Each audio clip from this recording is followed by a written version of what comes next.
Hi, I'm Charlie, and we're going to find the volume of a region in the XY plane rotated around the x-axis using the cylindrical shell method.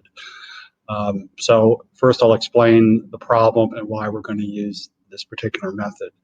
The volume that we're looking at is the area between the curves x equals 4y squared minus y cubed and the x-axis, and we're rotating that around the x-axis.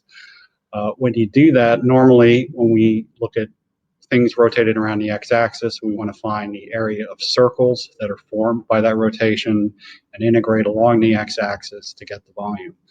To do that, we need the radius of those circles, which is the value of y, so we need to find y as a function of x. If we look at our expression in this case, x is a rather complicated function of y, not that complicated, but when you try to invert it, you get an expression that has square roots and cubed roots, and then you square that, and then you integrate it, and as we'll see in a second, you actually have to subtract an outer and inner radius, and so it becomes messy.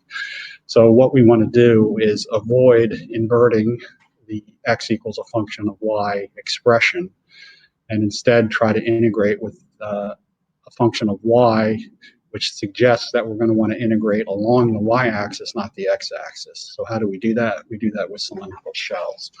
So to see how we set up the integral, let's just sketch the function and see what we're working with. So if we just sketch this function, x and y, and if you want to use a graphing calculator, you run into the same problem, which is it's x as a function of y, not the other way around. But we'll just do it using some logic here. First, we can see that when y is 0, x is 0, so the origin is in the graph. And when y is a small number less than 1, the y cubed function is less relevant, and the function looks like x equals 4y squared, which is a parabola pointing to the right. So start our sketch to look like that.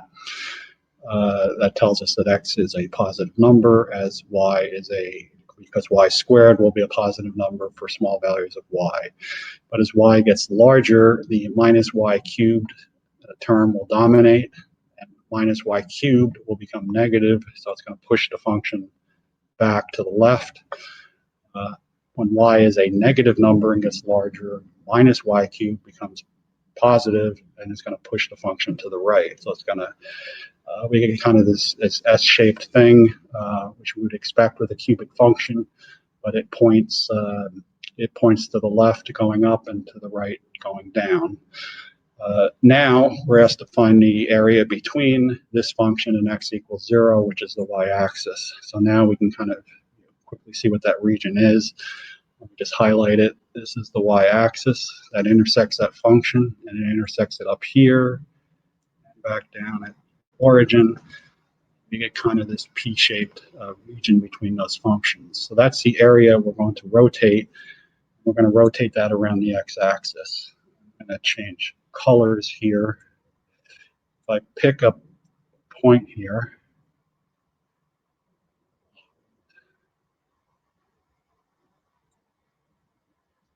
bigger point, now I rotate that around the x-axis. I get it's not an oval, it's a circle, but we're looking at it from the side. If I look at this line going back to the y-axis, I get the other part of that circle, and in between them I have a cylinder. And we can consider the surface area of the cylinder now as being the rotation of this line around the x-axis. You can see that if we vary this now along the y-axis, we will sketch out the volume of that region. So what we want to do then is now take the surface area of the cylinder, integrate it along y. We can keep everything in terms of y and not have to invert our function. So we have the surface area is equal to the circumference of this circle, which is the y value, times 2 pi. So that's very simple. The surface area is 2 pi y, given this point. Now the height of that is now the x value, which we have as a function of x in terms of y, which is 4y squared minus y cubed. And that's the surface area of our cylinder expressed in terms of y. We're going to integrate that along the y-axis to get the volume. So now we have the volume equal to the integral of this expression. I'm going to go ahead and multiply this out. So we have 2 pi 4y cubed minus y to the 4th. And we're going to integrate along y, so it's a dy. And now we just need the limits. The limits are the maximum and minimum values of y. We know we're starting at the origin, where y equals 0. We're going up to this upper point, which is the second point at which x equals 0. So we look at our expression for x equals 4y squared minus y cubed. Set that equal to 0. Factor out a y squared, and we have y squared times 4 minus y equals 0. And the y squared equals 0 gives us our lower boundary. 4 minus y equals 0 gives us our upper boundary. So our upper boundary is y equals 4. So now we've completed our expression. Here we have our volume as an integral.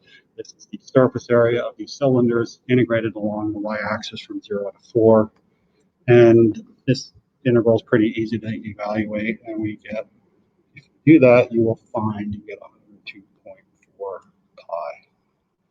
And that is the volume of that particular shape that's created, rotating around the x-axis. So that's how we use the cylindrical shell method to evaluate the area without having to invert our x as a function of y. So thanks for listening. Hope that helps.